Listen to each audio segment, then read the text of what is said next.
నమస్తే, నేను మీ రాజశేఖర్. ఇక వార్తల్లోకి వెళ్దాం. మన ముఖ్యమంత్రి రేవంత్ రెడ్డి తనతో పాటుగా ఎమ్మెల్యేలు కొంతమంది నాయకులు కూడా ఢిల్లీకి పోయారు.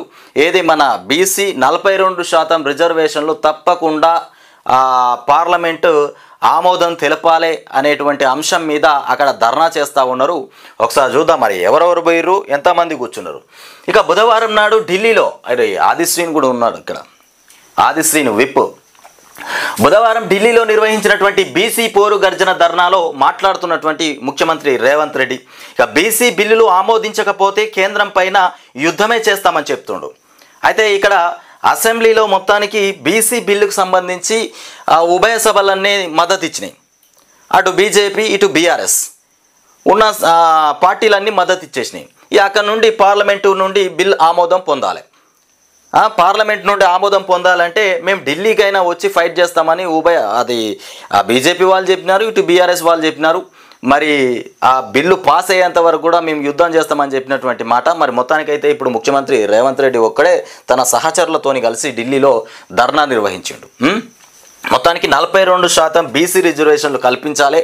ఇదే మన కులగణన సర్వే. ఈ కులగణన సర్వే ఏదైతే చేసిండో దేశంలోనే తెలంగాణ రాష్ట్రంలో మొట్టమొదటిసారిగా కులగణన సర్వే మేమే చేసినాం అని ముఖ్యమంత్రి రేవంత్ రెడ్డి చెప్తా ఉన్నటువంటి అంశాలు. ఇక బీసీ రిజర్వేషన్లకు సంబంధించి మొత్తానికి యుద్ధానికి పోయిందంట. ఇక యుద్ధమే చేస్తా అంటుండు. మోదీ దిగన్న రావాలి, లేకపోతే గద్దెనన్న దిగిపోలే. అంటే మోదీ పదవికి రాజీనామా చేయమంటుండు ముఖ్యమంత్రి రేవంత్ రెడ్డి. దేశవ్యాప్తంగా ఉన్నటువంటి రాష్ట్రాలలో ముఖ్యమంత్రులు అందరికంటే బలమైన ముఖ్యమంత్రి మన ముఖ్యమంత్రి రేవంత్ రెడ్డి. మోదీని గద్దె దిగిపోతావా, లేకపోతే మా బీసీ రిజర్వేషన్ల బిల్లు ఏదైతే ఉందో అది ఆమోదం తెలుపుతావా అని మొత్తానికి అడుగుతున్నటువంటి అంశం. ఇక మా డిమాండ్ పైన ఇక దిగి రాకపోతే మోదీ గద్దె దిగాల్సిందే అని రేవంత్ రెడ్డి మాట్లాడుతుండు. ముఖ్యమంత్రి రేవంత్ రెడ్డి ఎన్ని డిమాండ్లు చేసినా ఆ డిమాండ్లు ఖచ్చితంగా నెరవేర్చాలంట. ఎవరు? మోదీ. ఒకవేళ నెరవేర్చకపోతే ఆయన గద్దె మీకెళ్ళి దిగాలట. ఇక మరి ఎవరిని కూర్చుండబెడతాడు? గద్దె మీకెళ్ళి దిగుతాయి అంటే రాహుల్ గాంధీని కూర్చుండబెట్టే ప్రయత్నం చేస్తాడేమో. అట్లా ఇక మిగిలింది రాహుల్ గాంధీ కదా. మరి రేవంత్ రెడ్డికి అయితే ప్రధాని ఛాన్స్ అయితే ఎవరు ఇయ్యరు. ముఖ్యమంత్రి పదవి ఇవ్వడమే నానా తంటాలు పడితే వచ్చింది. ఏదో ఇక్కడ అంత బలమైన నాయకుడు ఉన్నాడా మరి లేడా తెలియదు కాంగ్రెస్లో. కానీ మరి రేవంత్ రెడ్డికి మాత్రం గట్టబెట్టిరు. ఎందుకంటే ఇక 3 రంగుల జెండా పాట ఉంది కదా, ఆ పాటను దృష్టిలో పెట్టుకొని ఆ పాట వింటా ఉంటే ఎక్కడ సభ పెట్టినా ప్రజల్లో మొత్తం ఒళ్ళు పులకరించిపోయింది. అసలు రేవంత్ రెడ్డి పవర్ కాదు, అది పాట పాడినటువంటి పవర్. ఆ పవర్తో ముఖ్యమంత్రి ఇవాళ అధికారంలోకి వచ్చిండు. మన రేవంత్ రెడ్డి అధికారంలోకి వచ్చిండు. ఆ పాటకు ఉన్నటువంటి పవరే ఇవాళ రేవంత్ రెడ్డిని సీట్లో కూర్చుండబెట్టింది. ఇక మొత్తానికి అసెంబ్లీ ఓకే చెప్పినా ఎందుకు తొక్కి పెడుతున్నారు? అసెంబ్లీ ఓకే చెప్పినా ఎందుకు తొక్కి పెడుతున్నారు? మేము గుజరాత్లో సెంటు భూమినో రిజర్వేషన్లను అడగలే. మా తెలంగాణ బీసీలకు 42% రిజర్వేషన్లు పెంచాలని డిమాండ్ చేస్తున్నాం. ఇక పెంచకపోతే బీజేపీ లీడర్లు గల్లీలో ఎట్లా తిరుగుతారో చూస్తాం. బీసీ రిజర్వేషన్లు ఒకవేళ ఇయ్యకపోతే తెలంగాణ రాష్ట్రంలో బీజేపీకి సంబంధించినటువంటి లీడర్లు గల్లీలలో ఎట్లా తిరుగుతారో చూస్తామంటున్నాడు. అంటే రాష్ట్రంలో ఉన్నటువంటి బీజేపీ లీడర్లను కట్టిపడేస్తాడంట రేవంత్ రెడ్డి. బీసీ బిల్లు ఇట్లా ఆమోదం కాకపోతే తెలంగాణ రాష్ట్రంలో ఉన్నటువంటి బీజేపీ లీడర్లందరినీ బయట గల్లీలో కూడా తిరగనియనట. అంటే వాళ్ళ మీద కూడా దాడికి పాల్పడతారు అన్నట్టు. ఇన్ని రోజులు బీఆర్ఎస్ మీద కాంగ్రెస్ కేటీఆర్ మీద, హరీష్ రావు మీద, కేసీఆర్ మీద విరుచుకుపడ్డటువంటి ముఖ్యమంత్రి ఇవాళ మోదీతో కూడా యుద్ధం చేద్దామని రెడీ అయిపోయాడు. మోదీతోని కాదు, ముఖ్యంగా తెలంగాణ రాష్ట్రంలో ఉన్నటువంటి బీజేపీ లీడర్లను గల్లీలో తిరిగాడట. ఇక బీజేపీ వాళ్ళు ఒక్కసారి అర్థం చేసుకోరు. మీరట గల్లీలో అసలే తిరగద్దట. బీజేపీ వాళ్ళను గల్లీలో తిరగనీయనని చెప్తుడు ముఖ్యమంత్రి రేవంత్ రెడ్డి. రజాకార్లను ఇక గడీల పాలనను తరిమికొట్టిన చరిత్ర తెలంగాణది. ప్యారెడ్ గ్రౌండ్స్లో 10 లక్షల మందితో బీసీలు మొత్తానికి సత్తా చాటాలి. ముఖ్యమంత్రిగా అండగా ఉంటానని కూడా వెల్లడి. ఢిల్లీలో బీసీల పోరు గర్జన మహాధర్నాకు హాజరు. మొత్తానికి ఇకపోతే బీసీల 42% రిజర్వేషన్లకు పార్లమెంట్లో ఆమోదం తెలపకపోతే మోదీ సర్కార్ పైన ధర్మయుద్ధం ప్రకటించాలని సీఎం రేవంత్ రెడ్డి పిలుపునిచ్చారు. మేం గుజరాత్, యూపీ సహా ఇక బీజేపీ పాలిత రాష్ట్రాల్లో రిజర్వేషన్ల గురించి అడగడం లేదు. మా తెలంగాణలో బీసీలకు అసెంబ్లీలో ఆమోదించుకున్నటువంటి 42% రిజర్వేషన్లకు అనుమతించాలని కూడా కేంద్రాన్ని డిమాండ్ చేస్తున్నాం. ఇక రిజర్వేషన్లు పెంచడం కేంద్రం పరిధిలోని అంశం. తెలంగాణలో ఇక రిజర్వేషన్లు పెంచేందుకు మోదీకి ఎందుకు ఇబ్బంది? ఇక అధికారం ఉందని కూడా ఆధిపత్యం చెలాయిస్తామంటే కుదరదు. నిజాం రజాకారులు ఉమ్మడి పాలన, ఇక గడీల పాలనను కూడా తరిమి కొట్టినటువంటి చరిత్ర ఈ తెలంగాణ రాష్ట్రానికి ఉన్నదట. ఇక గడీల పాలనను తరిమి కొట్టిన చరిత్ర తెలంగాణది అని పేర్కొన్నారు. ఇక అసెంబ్లీలో తాము ఏకగ్రీవంగా ఆమోదం తెలిపిన బీసీ బిల్లులను కూడా మొత్తానికి కేంద్రం 40 రోజుల నుంచి ఎందుకు తొక్కి పెడుతున్నదని కూడా నిలదీశారు.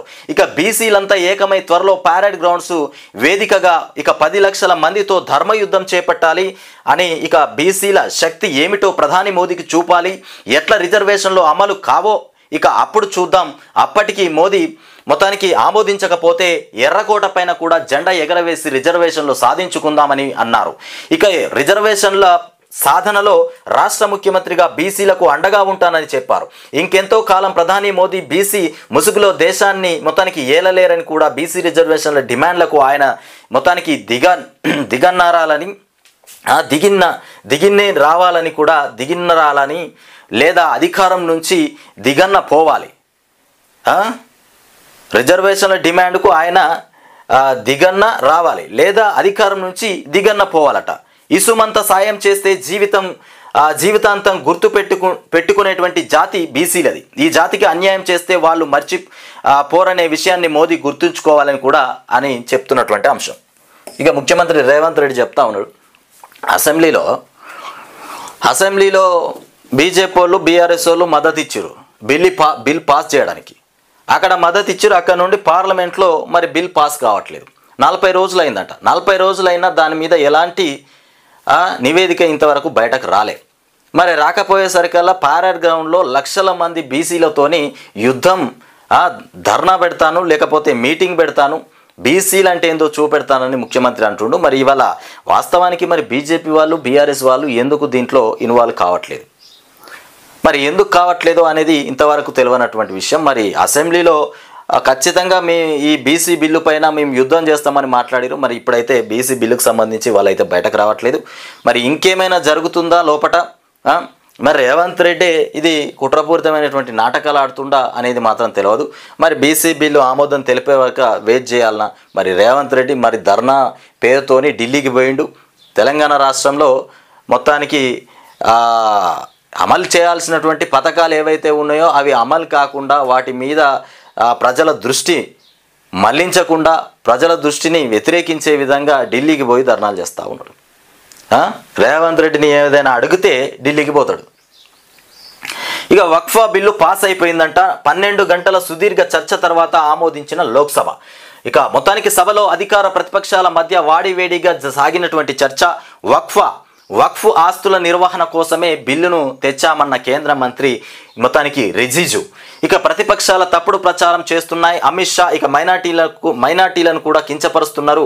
ఇక కాంగ్రెస్ సభలో బిల్లు కాగితాలను చూపేసినటువంటి ఓవైసీ నేడు రాజ్యసభ ముందుకు కూడా బిల్లు పోబోతుందట. మొత్తానికి దేశవ్యాప్తంగా వక్ఫ్ ప్రాపర్టీల నిర్వహణ కోసం తెచ్చినటువంటి వక్ఫ్ సవరణ బిల్లు 2025కు లోక్సభ ఆమోదం తెలిపింది. కేంద్ర న్యాయ మైనారిటీ వ్యవహారాల శాఖల మంత్రి కిరణ్ రిజిజు బిల్లును బుధవారం మధ్యాహ్నం 12:15 సభలో ప్రవేశపెట్టగా అధికార ప్రతిపక్షాల మధ్య అర్ధరాత్రి వరకు కూడా వాడివేడి చర్చ కొనసాగింది. ముందుగా బిల్లు పైన చర్చకు స్పీకర్ 8 గంటల సమయం కేటాయించగా సుదీర్ఘంగా 12 గంటల పాటు ఇక మారథాన్ డిబేట్ జరిగింది. అర్ధరాత్రి 1 గంటకు బిల్లు పైన మొత్తానికి ఓటింగ్ నిర్వహించారు. ఇక మెజార్టీ సభ్యులు అనుకూలంగా ఓటేయడంతో బిల్లు పాస్ అయిపోయినట్టు కూడా స్పీకర్ చెప్తున్నటువంటి అంశం. మొత్తానికి వక్ఫా బిల్ మొత్తానికి పాస్ అయిపోయిందట. ఇక స్పీకర్ ఎవరైతే ఉంటారో వాళ్ళు స్వతంత్రులంట. మొత్తానికి ఆయనను కోర్టులు ఆదేశించలేవు. స్పీకర్కు ఉన్నటువంటి అధికారాలు ఏంటంటే స్పీకర్ను కోర్టులు అసలే ఆదేశించలేవట. ఆయన స్వతంత్రుడు.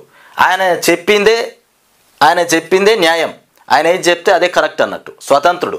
ఆయనకు కోర్టు కూడా క్వశ్చన్స్ వేయాల్సినటువంటి అవసరం లేదు, క్వశ్చన్స్ వేసేటువంటి చట్టం లేదంట. ఇక ఫిరాయింపుల కేసులో సుప్రీం ముందు స్పీకర్ ఆఫీసు తరపున వాదనలు వినిపిస్తూ ఉన్నారట. నిర్ణయం తీసుకునేదాకా ఇక మొత్తానికి ఆగకుండా పిటిషన్లు వేస్తూనే ఉన్నారు.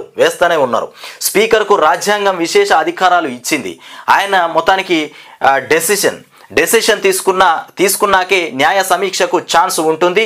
ఇక బెంచ్ ముందు వాదనలు వినిపించిన అడ్వకేట్ ముకుల్ మొత్తానికి రోహత్కి ఇక స్పీకర్ నిర్ణయం కోసం 4 ఏళ్ళైనా చూస్తూ ఉండాల్సిందేనా అంటూ బెంచ్ చెప్తున్నటువంటి అంశం. సరే, స్పీకర్ నిర్ణయం కోసం 4 ఏళ్ళైనా చూస్తూ ఉండాలా? మరి స్పీకర్ ఇంకా నిర్ణయం తీసుకోవట్లేదు. ఈ ఫిరాయింపు ఎమ్మెల్యేలు ఎవరైతే ఉన్నారో 10 మంది ఎమ్మెల్యేలు బీఆర్ఎస్ నుండి కాంగ్రెస్లోకి పోయినటువంటి 10 మంది ఎమ్మెల్యేల గురించి సుప్రీంకోర్టులో మొత్తానికి పిటిషన్ వేసినటువంటి అంశం ఏది? కేటీఆర్, హరీష్ రావు పిటిషన్ వేయడం జరిగింది. ఆ పిటిషన్ పైన మరి ఇంతవరకు కూడా ఎలాంటి స్పందన రాలేదు. మరి స్పీకర్ ఎలాంటి నిర్ణయం తీసుకోబోతుండు? స్పీకర్కు స్వతంత్రం ఉంటుంది దీనిపైన. ఆయన తీసుకునేది తుది నిర్ణయం అంటే 4 సంవత్సరాల వరకు కూడా వెయిట్ చేయాల్సిందేనా మన వాస్తవానికి? ఇక స్పీకర్కు రాజ్యాంగ విశేష అధికారాలు ఇచ్చిందని ఇక ఆయన స్వతంత్రుడని సుప్రీంకోర్టుకు అసెంబ్లీ స్పీకర్ ఆఫీసు తరపున అడ్వకేట్ ఇక ముకుల్ రోహత్గి మొత్తానికి నివేదించారు. స్పీకర్ స్వతంత్రుడు, కోర్టులు ఆయనకు ఆదేశాలు ఇవ్వలేవు. స్పీకర్కు రాజ్యాంగం కల్పించిన విశేష అధికారాలను కూడా కోర్టులు హరించలేవు అని స్పష్టం చేశారు. ఎమ్మెల్యేల ఫిరాయింపు కేసు విచారణలో భాగంగా సుప్రీం ధర్మాసనం ముందు ఇక రోహత్కి మొత్తానికి ఈ వాదనలు వినిపించారు. పార్టీ ఫిరాయించినటువంటి ఎమ్మెల్యేలపైన స్పీకర్ నిర్ణయం తీసుకునేలా ఆదేశించాలంటూ కూడా బీఆర్ఎస్ ఎమ్మెల్యేలు కేటీఆర్, పాడి కౌశిక్ రెడ్డి, ఇక కేపీ వివేకానంద, అట్లాగే బీజేఎల్పీ నేత మహేశ్వర్ రెడ్డి దాఖలు చేసినటువంటి పిటిషన్లపైన బుధవారం జస్టిస్ ఇక బిఆర్ గవాయి, జస్టిస్ ఆగస్టిన్ జార్జి ఇక మసీహుతో కూడినటువంటి ద్విసభ్య ధర్మాసనం విచారించింది. మొత్తానికి ఇందులో పిటిషన్ వేసిన వాళ్ళు ఎవరో అంటే ఏది పార్టీ ఫిరాయింపులకు సంబంధించిన వాళ్ళు పిటిషన్లు వేసింది. ఎమ్మెల్యేలు కేటీఆర్ వేసినారు, పాడి కౌశిక్ రెడ్డి, అట్లాగే కేపీ వివేకానంద, వీళ్ళు అట్లాగే బీజేఎల్పీ అయినటువంటి నేత మహేశ్వర్ రెడ్డి. ఇక ఇందులో హరీష్ రావు లేనట్టున్నాడు మొత్తానికి. ఇక పోతే స్పీకర్ ఆఫీస్ తరఫున senior advocate Mukul Rohatgi, assembly secretary తరపున సీనియర్ అడ్వకేట్ అభిషేక్, ఇక మను సింఘ్వి హాజరైనటువంటి అంశం. మను సింఘ్వి కూడా హాజరైనారంట. ఇకపోతే అది పరిశ్రమలకు ఏది హెచ్సియుకు సంబంధించి భూమి ఏదైతే ఉందో హైదరాబాద్ సెంట్రల్ యూనివర్సిటీకి సంబంధించినటువంటి భూమి అని విద్యార్థులు మొత్తానికి ధర్నాకు, రాస్తారోకు, రోడ్డు మీద మొత్తానికి యుద్ధం చేస్తున్నారు కదా, ప్రభుత్వంతో యుద్ధం చేస్తున్నటువంటి విద్యార్థులు. మొత్తానికి అది యూనివర్సిటీకి సంబంధించినటువంటి భూమి అంటే కాదు, అది ప్రభుత్వానికి సంబంధించిన భూమి అని రేవంత్ రెడ్డి కాదు. ఇప్పుడు ఇంకొక విషయం ఏంటంటే అది పరిశ్రమలకు కేటాయించిన భూమి అని చెప్తున్నటువంటి అంశం. ఇక పిటిషనర్లు ఒక్క గూగుల్ మ్యాప్లు తప్ప ఎలాంటి ఆధారాలు చూపలేదట. మరి ఇది వాస్తవమా అవాస్తవం? కంచ గచ్చిబౌలి భూములపైన హైకోర్టులో అడ్వకేట్ జనరల్ వాదన. ఇక రెవెన్యూ, అటవీ, ఇక పక్షి జాతుల గణాంకాలకు సంబంధించినటువంటి ఏ రికార్డు కూడా చూపలేదని వెల్లడి. రెవెన్యూకు సంబంధించినటువంటి భూమి అని, పక్షులకు సంబంధించి అటవీ ప్రాంతమైనటువంటి భూమి అని ఇట్లాంటివి ఎలాంటి రికార్డులు అందులో వాళ్ళ దగ్గర లేవంట. పిటిషనర్లు ఎవరైతే పిటిషనర్లు వేసిరో ఆ పిటిషనర్ దగ్గర ఇక్కడ ఈ భూమి జంతువులకు సంబంధించింది, లేకపోతే అటవీ శాఖకు సంబంధించింది, లేకపోతే రెవెన్యూకి సంబంధించింది అన్నట్టుగా ఎలాంటి ఆధారాలు లేవంట. ఇక రెవెన్యూ పర్యావరణ విధ్వంసం జరుగుతున్న దాన్ని కూడా పిటిషనర్లు ఒక్కరోజు పనులు ఆపాలని ప్రభుత్వానికి కోర్టు ఆదేశం. ఇక విచారణ నేటికి వాయిదా పడిందట. మొత్తానికి పరిశ్రమలకు సంబంధించిన భూమి అని చెప్తారు ఈ భూమి. ఇకపోతే రవాణా శాఖలో ఏఐని రవాణా శాఖలో కూడా పెట్టబోతురట. ఇక మనుషులతోని పని లేదు, ఇక అన్ని డిపార్ట్మెంట్లో ఏఐతోనే పనిచేయించండి. ఇక ఖైరతాబాద్ ఆఫీస్లో వారం రోజులుగా అమలు. ఇక సీసీ కెమెరాలకు ఏఐ టెక్నాలజీ అనుసంధానం. బ్రోకర్లను గుర్తించి కమిషనర్ ఆఫీసుకు సమాచారం. మొత్తానికి అవినీతి అక్రమాలకు అడ్డుకట్ట. త్వరలో రాష్ట్రంలోని అన్ని జిల్లాలకు కూడా విస్తరించేటువంటి ప్లాన్. మొత్తానికి ఏఐతో రవాణా శాఖలో అన్ని జిల్లాల్లో కూడా విస్తరించే విధంగా ప్రయత్నం చేస్తామంటున్నారు. ఇక ఆదిలాబాద్ ఎయిర్పోర్టుకు గ్రీన్ సిగ్నల్ ఇచ్చేసిరట. రాష్ట్ర ప్రభుత్వానికి లేఖ రాసినటువంటి Indian air force air force మొత్తానికి ఎన్ఓసికి సమగ్ర వివరాలు అందించాలని కూడా ఏఏఐకి ఆదేశం పంపినరట. మొత్తానికి గ్రీన్ సిగ్నల్ ఇచ్చారు. హైదరాబాద్ ఎయిర్పోర్టుకు ఆదిలాబాద్ ఎయిర్పోర్టుకు గ్రీన్ సిగ్నల్ ఇచ్చారు. రాష్ట్ర ప్రభుత్వానికి లేఖ రాసినటువంటి ఇండియన్ ఎయిర్ ఫోర్స్ మొత్తానికి. ఇకపోతే ఎల్ఆర్ఎస్ గడువు మరో నెల పొడిగింపు. ఎల్ఆర్ఎస్ ఎవరైతే కట్టుకొని వాళ్ళు ఉంటారో ఈ ఏదైతే ఎల్ఆర్ఎస్ ఉన్నదో క్రమబద్ధీకరణ ఏదైతే ఉందో మీ ప్లాట్కి సంబంధించి మీ జాగాకు సంబంధించినటువంటి క్రమబద్ధీకరణ తక్షణమే చేసుకోండి. మీకు తక్కువ పేమెంట్తోని మొత్తానికి ఎల్ఆర్ఎస్ గడువు మరోసారి పొడిగించిందట ప్రభుత్వం. ఈ నెల 30 వరకు పెంచుతూ రాష్ట్ర ప్రభుత్వం ఉత్తర్వులు జారీ చేసింది. 20 లక్షల అప్లికేషన్లలో ఇప్పటి వరకు 4.58 లక్షల దరఖాస్తు ఫీజులు వసూలైపోయినాయట. ప్రభుత్వానికి 1500 కోట్లకు పైగా ఆదాయం వచ్చింది.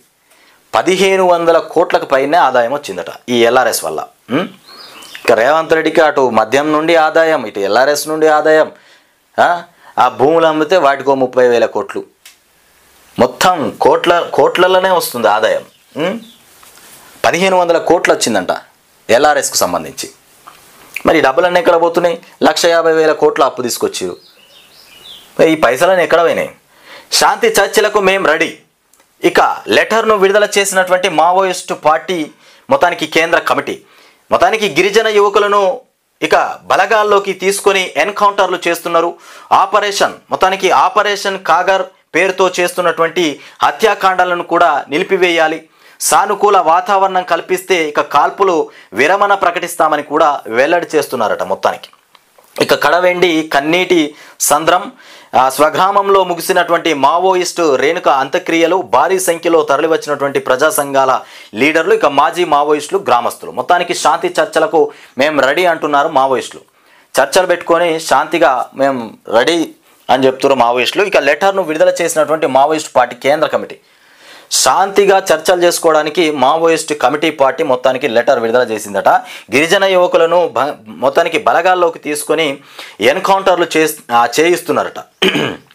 గిరిజన యువకులను బలగాల్లోకి తీసుకొని ఎన్కౌంటర్లు చేపిస్తూ ఉన్నారట. ఆపరేషన్ కాగర్ పేరుతో చేస్తున్నటువంటి హత్యాకాండాలను నిలిపివేయాలి. ఇక సానుకూల వాతావరణం కల్పిస్తే కాల్పుల విరమణ ప్రకటిస్తామని కూడా వెల్లడి. ఎస్సీ గురుకులాల్లో మొత్తానికి ఐఐటి నీట్ కోచింగ్. ఇక 8వ తరగతి నుంచే ఇక ఫౌండేషన్ కోర్సులు రాష్ట్ర వ్యాప్తంగా 10 కాలేజీల్లో ప్రారంభించేందుకు కూడా సర్కార్ నిర్ణయం. ఎంట్రన్స్ టెస్ట్ ద్వారా ఇక స్టూడెంట్ల ఎంపిక. మొత్తానికి ఎస్సీ గురుకులాల్లో ఐఐటి నీట్ కోచింగ్ కూడా ఇవ్వబోతున్నారట. ఇక మూసీకి 100 మీటర్ల దాకా కొత్త నిర్మాణాలకు నో పర్మిషన్. మూసీ సుందరీకరణతోని మొత్తానికి హైడ్రా చట్టాన్ని తీసుకొచ్చి రేవంత్ రెడ్డి ఏదైతే పేదోళ్ళ ఇండ్లు గూలగొట్టిండో దానికి సంబంధించి మూసీకి 100 మీటర్ల దాకా కొత్త నిర్మాణాలు ఏవైతే ఉన్నాయో, మూసీ ఏదైతే ఉందో ఆ మూసీ చుట్టుపక్కల ఉన్నటువంటి ఇండ్లన్నీ కూలగొట్టింది కదా హైడ్రాతోని. ఇప్పుడు 100 మీటర్లకు దూరంగా కట్టడాలు నిర్మించుకోవాలి. 100 మీటర్ల బయటనే, 100 మీటర్ల లోపు ఎవరికి కూడా కట్టడానికి ఛాన్స్ లేదు. మొత్తానికి కొత్తగా పర్మిషన్లు వచ్చినాయంట. 50 మీటర్ల దాకా ఎలాంటి నిర్మాణాలు చేపట్టవద్దు. ఇక 4 సీనియర్ ఆఫీసర్లతో కమిటీ వేసిరట. 50 నుంచి 100 మీటర్ల మధ్య నిర్మాణాలకు కమిటీ అనుమతి తప్పనిసరి. మున్సిపల్ శాఖ మొత్తానికి ప్రిన్సిపల్ సెక్రటరీ దానకిషోర్ ఉత్తర్వులు జారీ చేయడం జరిగింది. మొత్తానికి దానకిషోర్ ఉత్తర్వులు జారీ చేసినారట. 100 మీటర్లు 50 నుండి 100 మీటర్లు ఖచ్చితంగా మూసీకి సంబంధించి అక్కడి నుండి అక్కడ వరకు మాత్రం కట్టకూడదు. 100 మీటర్ల తర్వాతనే ఏదైనా కట్టడాలు ఉంటే కట్టుకోవాలి. ఎందుకంటే మొన్ననే మనం చూసినాం, అది మొత్తానికి ఎఫ్టిఎల్ జోన్ మొత్తానికి అట్లా ఉన్నాయి భూములు. ఏది చెరువు ప్రాంతానికి సంబంధించినటువంటి దగ్గరలో కట్టడం వల్ల మొత్తానికి కూలగొట్టినటువంటి ప్రభుత్వం చేసినటువంటి దుశ్చర్య. రాష్ట్ర వ్యాప్తంగా కూడా ఈ సమస్య ఎదురవుతుందని రాష్ట్ర వ్యాప్తంగా ఉన్నటువంటి చాలామంది బాధపడ్డారు. కానీ మొత్తానికి హైకోర్టు మొత్తానికి చెప్పినటువంటి అంశం, మీరు తక్షణమే హైడ్రాను మూసేయండి, లేదంటే మేము కఠినమైనటువంటి చర్యలు తీసుకుంటామని చెప్పగానే ఇక హైడ్రా మొత్తానికి మూసిపడేసినటువంటి అంశం. మొత్తానికి ఈ వక్ఫా బిల్లుకు వచ్చేసి అనుకూలంగా 280 మంది ఉన్నారట. వ్యతిరేకంగా 232 ఓట్లు పడ్డాయి. అనుకూలంగా 288 ఓట్లు పడితే వ్యతిరేకంగా 232 ఓట్లు పడ్డాయట. ఇక వరంగల్ చపాటా మిర్చికి భౌగోళిక గుర్తింపు. ఇక మదం మొత్తానికి ప్రకాశవంతమైనటువంటి రంగుతో ప్రత్యేక సౌందర్య సాధనాలు, ఆహార పానీయాలు ఇక వస్త్ర పరిశ్రమలో మొత్తానికి వినియోగిస్తున్నటువంటి అంశం. మొత్తానికి వరంగల్లో చపాటా మిర్చి, ఆ మిర్చి పేరు చపాటా కావచ్చు. వరంగల్లో పండిస్తున్నటువంటి మిర్చి పేరు చపాటా. ఇది ఏం మిర్చిది మనం వాడతాం కదా, అదేం మిర్చి? అది ఏదో మిర్చి అంటారు దాన్ని, క్యాప్సికమ్. చపాటా మిర్చి అంటే క్యాప్సికమ్ కావచ్చు. అయితే క్యాప్సికమ్ లాగానే ఉన్నది. ఇక మొత్తానికి 42% రిజర్వేషన్లు కావాలంటూ ఢిల్లీకి పోయినటువంటి ముఖ్యమంత్రి రేవంత్ రెడ్డి స్పీకర్ నిర్ణయం తీసుకున్నప్పుడు కోర్టులు స్పందించకూడదా అంటూ. ఇకపోతే భారత్ పైన ప్రతీకార సుంకం. భారత్ పైన ట్రంప్ ఏదో ప్రతీకార సుంకం అంట 26% విధించబోతుండా. ప్రతి దేశం పైన కనీసం 10% సుంకమట. ఇప్పటికీ ఇతర దేశాలు విధిస్తున్నటువంటి టారిఫుల్లో సగమే వేస్తున్నాం. అర్ధరాత్రి నుంచి అమల్లోకి అమెరికా అధ్యక్షుడు డొనాల్డ్ ట్రంప్ ప్రకటన. ప్రపంచ దేశాలన్నీ ఉత్కంఠంగా ఎదురు చూసినటువంటి ప్రకటన అమెరికా అధ్యక్షుడు డొనాల్డ్ మొత్తానికి ట్రంప్ నుంచి వెలువడింది. అన్ని దేశాల వారు తమ ఉత్పత్తులను కూడా అమెరికా మార్కెట్లో విక్రయించుకోవచ్చని కూడా, అయితే కనీసం 10% సుంకం చెల్లించాలని కూడా ఆయన స్పష్టం చేశారు. అమెరికా ఇక ఉత్పత్తులపైన అధిక సుంకాలు విధిస్తున్నటువంటి ఇతర దేశాలపై మాత్రం ఆయా దేశాలు విధిస్తున్న సుంకాల్లో సగం మేర తాము విధిస్తున్నట్లు కూడా స్పష్టం చేశారు. భారత్ ఇక తమ ఉత్పత్తులపైన 52% సుంకం విధిస్తున్నందున తాము 26% సుంకం విధిస్తున్నట్లు కూడా స్పష్టం చేశారు.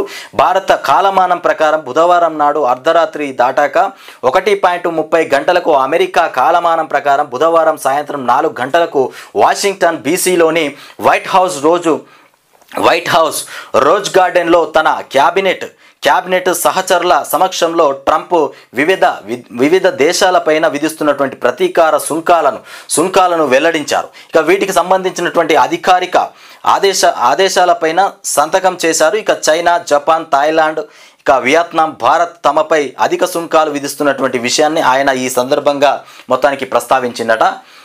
ఇది అంశం. ఇక ఒక్కరోజే పనులు ఆపండి, గచ్చిబౌలి భూములపైన హైకోర్టు ఒక్కరోజు మాత్రమే పనులు ఆపమని చెప్పిందట. మరి ఏం నిర్ణయం తీసుకుంటారో, మా తర్వాత ఏం జరుగుతుందో, అసలు చివరికి ఆ భూమి ఎవరిదని తేలుతుందో చూడాలి. ఇక మొత్తానికి మీ మంత్రివర్గంలో 46% బీసీలు ఉన్నారా? 46% బీసీలు ఉన్నారా మీ మంత్రివర్గంలో? 42% రిజర్వేషన్ల అమలు నుంచి తప్పించుకోవడానికి ధర్నా. 42% రిజర్వేషన్ల అమలు నుంచి తప్పించుకోవడానికి ఇది నిజమైనటువంటి అంశం. రేవంత్ రెడ్డి వాస్తవానికి 42% రిజర్వేషన్లు వాళ్ళు కల్పించే ప్రయత్నమే చేస్తారు. ఇక్కడ చూడరే, బిల్లు పెట్టడానికి మద్దతు ఇచ్చినాయి అన్ని పార్టీలు కూడా మద్దతు ఇచ్చినాయి. అన్ని పార్టీలు మద్దతు ఇచ్చినప్పుడు ఖచ్చితంగా బిల్ పాస్ అయ్యేంత వరకు వెయిట్ చేయాలి. మరి అవుతుంది కావచ్చు. మరి తక్షణమే రేవంత్ రెడ్డి ఢిల్లీకి పోవాల్సినటువంటి అవసరం ఏమొచ్చింది? అక్కడ ధర్నా చేయాల్సినటువంటి అవసరం ఏమొచ్చింది? 40 రోజులైందని ఇప్పుడు ధర్నాకు పోయిండు. మరి బీజేపీ నుండి రాలేదు, ఇటు బీఆర్ఎస్ నుండి రాలేదు. అంటే చెడగొట్టే ప్రయత్నమే ఇది. బీసీ రిజర్వేషన్లు ఏవైతే ఉన్నాయో అవి చెడగొట్టే ప్రయత్నమే చేస్తున్నట్టున్నాడు. ఇక 42% రిజర్వేషన్ల అమలు నుంచి తప్పించుకోవడానికే ధర్నా. సీఎం రేవంత్ రెడ్డి పైన కేంద్ర మంత్రి కిషన్ రెడ్డి ధ్వజం. ఇది పక్కా నిర్ణయం. ఇక అంతే, ఈ 42% బీసీ రిజర్వేషన్లు కల్పిస్తే ఎవరికి తిప్పలు? ముఖ్యమంత్రి రేవంత్ రెడ్డికి తిప్పలు. రాష్ట్రంలో అన్నింట్లో రిజర్వేషన్లు. ఇక బీసీ 42% రిజర్వేషన్లు వస్తే అటు ఎన్నికల్లో టికెట్లు పోతాయి, ఇంకేమైనా వాళ్ళకి ఇచ్చే ఫండ్స్ ఉంటే అవి పోతాయి. బీసీలకి పెద్దపీట ఏర్పడుతుంది. ఏదో బీసీలను మభ్యపెట్టే ప్రయత్నంలో ముందుకు తీసుకొచ్చి బీసీల కోసం నేను కొట్లాడుతున్నా, నేను ఫైట్ చేస్తున్నా అని ఓ కొత్త నాటకంతో ఇక రంగంలో దిగిండు. అది ఎట్లా బిల్ పాస్ కాకుండా ముఖ్యంగా అడ్డుపడేదే ముఖ్యమంత్రి రేవంత్ రెడ్డి. ఇక బీసీలకు 42% రిజర్వేషన్లపైన అసెంబ్లీలో చేసిన బిల్లు అమలు నుంచి తప్పించుకోవడానికే ముఖ్యమంత్రి రేవంత్ రెడ్డి బీసీ సంఘాల ముసుగులో ఢిల్లీ జంతర్ మంతర్కే పోయిందంట. ఎక్కడనో కాదు, జంతర్ మంతర్లోనే. ఇక జంతర్ మంతర్లో మొత్తానికి ధర్నాకు దిగారని కూడా కేంద్ర మంత్రి భాజపా రాష్ట్ర అధ్యక్షుడు జి కిషన్ రెడ్డి ధ్వజమెత్తారు. కిషన్ రెడ్డి మాట్లాడితే మళ్ళీ కిషన్ రెడ్డి పుల్ల పెడుతుండంటాడు. ఇప్పుడు కిషన్ రెడ్డి ఏమైనా మాట్లాడితే కిషన్ రెడ్డి అడ్డుపడుతుండు. కిషన్ రెడ్డి మూసీ సుందరీకరణకు అడ్డపడ్డాడు, మూసీ ప్రక్షాళన ఏదైతే ఉందో మూసీ సుందరీకరణ చేస్తా అంటే దానికి అడ్డుపడ్డాడట, ఏదైనా ఫ్యాక్టరీలు పెడతా అంటే అక్కడ అడ్డుపడుతుండంట. ఇకపోతే ఇక కాళేశ్వరం ప్రాజెక్టుకు కూడా కిషన్ రెడ్డి అడ్డుపడ్డాడట. ఇవాళ ఈ 400 ఎకరాలకు సంబంధించి హెచ్సియుకు సంబంధించినటువంటి భూముల్లో కూడా కిషన్ రెడ్డి పాత్రనే ఉందంటాడు. మొన్నటిదాకా కేసీఆర్ పాత్ర అన్నాడు, ఇప్పుడు కిషన్ రెడ్డి పాత్ర అంటుండు.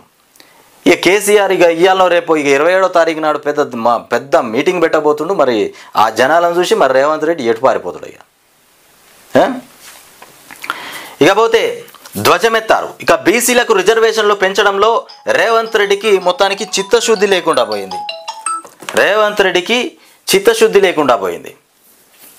ఇక తాము ముందు నుంచి చెప్తున్నది ఇప్పుడు మరోసారి నిరూపితమైందన్నారు. ఈ మేరకు ఆయన బుధవారం ఒక ప్రకటన విడుదల చేశారు. బీసీ రిజర్వేషన్లను 42% పెంచుతామని కూడా రేవంత్ రెడ్డి హామీ ఇచ్చి ఇప్పుడు ఆ బాధ్యతను కేంద్రం పైన ఎలా ఇక నెడతారు? రిజర్వేషన్ల పెంపు మీ పరిధిలో లేకపోతే ఆ హామీ ఎలా ఇచ్చారు? రేవంత్ రెడ్డి అసలైన బీసీ ద్రోహి. కాంగ్రెస్ నాయకుడు రాహుల్ గాంధీయే ఇప్పుడు రేవంత్ వెనుకుండి ఈ మొత్తానికి డ్రామాలు నడిపిస్తున్నారు. ఒక బీసీ వ్యక్తి ప్రధాని అయితే జీర్ణించుకోలేక మోదీని రాహుల్ గాంధీ తూలనాడినటువంటి విషయాన్ని బీసీలు ఇంకా మర్చిపోలేదట. ఇక కాంగ్రెస్ ప్రభుత్వం చేపట్టిన సమగ్ర సర్వేలో బీసీల జనాభా 46% అని చెప్తున్నారు. కానీ మంత్రివర్గంలో 46% బీసీలు ఉన్నారా? ఇక సగానికి పైగా ఉన్న బీసీలకు మీరిచ్చిన మంత్రి పదవులు మొత్తానికి 2 అంటే 2.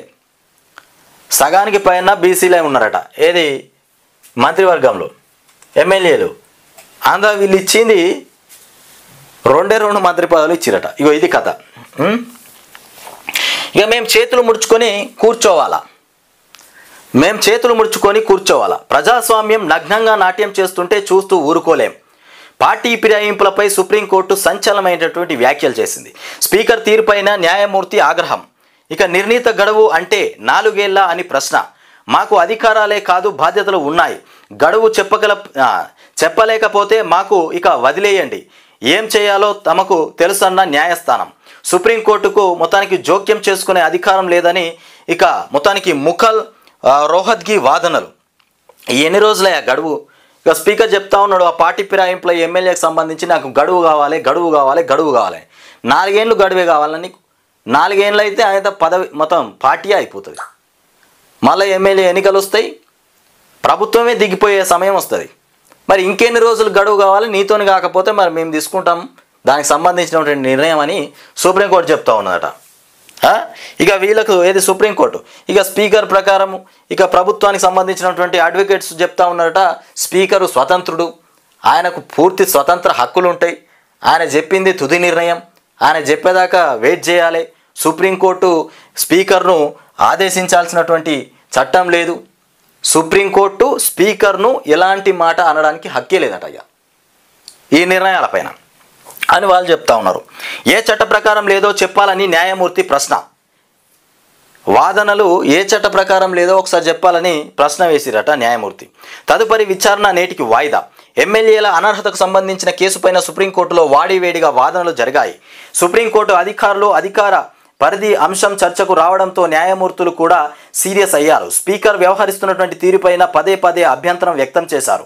నిర్ణయం తీసుకోకుండా ఆలస్యం చేస్తుండటంపై ఇక తీవ్ర స్థాయిలో మండిపడ్డారు.